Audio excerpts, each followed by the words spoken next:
Hello, this is eBay seller Christmas Artifacts, and we are going to make our own Suncatcher using plastic baking crystals and bendable lead. We will use the following items: baking crystals, which I sell, bendable lead, which I also sell, and we will need both types of the lead. They are called border lead and channel lead, and we will be going over this further. Scissors or wire cutters, small spoons or measuring spoons, and tweezers or forceps. To bake the Suncatcher, we will need a conventional oven. We can use either a gas or electric conventional oven. We cannot use a convection oven or a microwave oven to bake this project.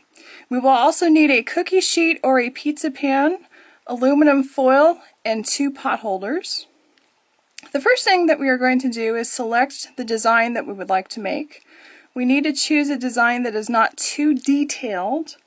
This is a jack-o'-lantern that I drew, and it is about 7 inches tall. Now that we have our design, we are going to use it as a pattern to make the frame for the Suncatcher with the bendable lead. If we take a closer look at the bendable lead, we will see that the lead on the left is shaped like the letter U turned on its side. This is called the border lead, and we will be using it for the main outline of our Suncatcher, which is shown here in blue. The lead on the right is shaped like the letter H on its side. This is the channel lead, and we will be using it for the details of the design, which are shown here in red. First, we are going to make the outline of the jack-o'-lantern, which I am showing here in blue once again. We are going to be using the border lead to make this outline. And if we look at a cross-section of the border lead closely again, we will see that on the left side is the flat side, and then on the right side is what we call the channel side. When we shape the outline of the jack-o'-lantern, we are going to shape the lead with the flat side facing the outside of the design and the channel side facing the inside of the design.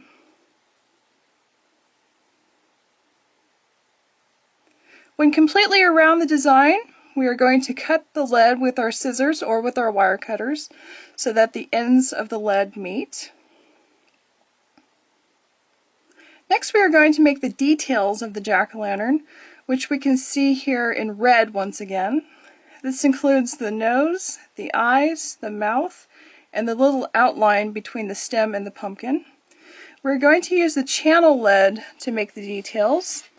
If we look at a cross-section of the channel lead closely again, we can see that both the left side and the right side are channel sides, so since both sides are the same, it does not matter which side faces which when we are shaping the lead. So we are using the channel lead to make the nose, the eyes, the mouth, and the little outline between the stem and the pumpkin.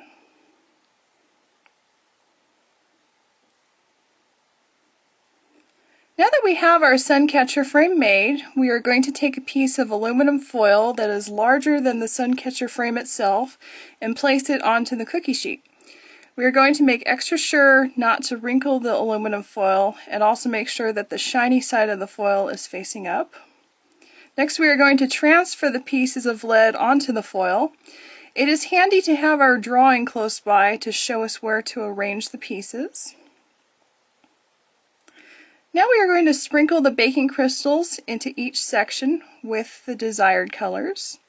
The more crystals that we use in each section, the richer that the color will be, and the sturdier that the finished Suncatcher will be. For the larger areas, we can scoop the crystals out of the baggies with a small spoon, or we can pour the crystals directly out of the baggies.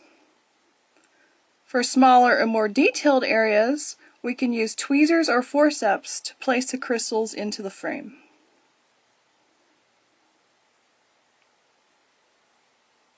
Now we are going to preheat our oven to 375 degrees Fahrenheit. When the oven is heated, we are going to place the baking sheet into the center of the oven and bake the Suncatcher for about 20 to 25 minutes. The crystals will melt in some ovens more quickly than others, so we will need to keep an eye on the Suncatcher as it bakes. When the crystals have a smooth, glass-like surface, we are going to use both of our pot holders and take the baking sheet out of the oven.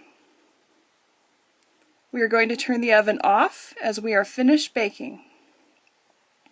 We are going to wait about 10 to 15 minutes for the baking sheet to cool down, and we will hear a slight crackling sound as the project is cooling. Once the Suncatcher has cooled off, we are going to peel off the foil and admire our nice work.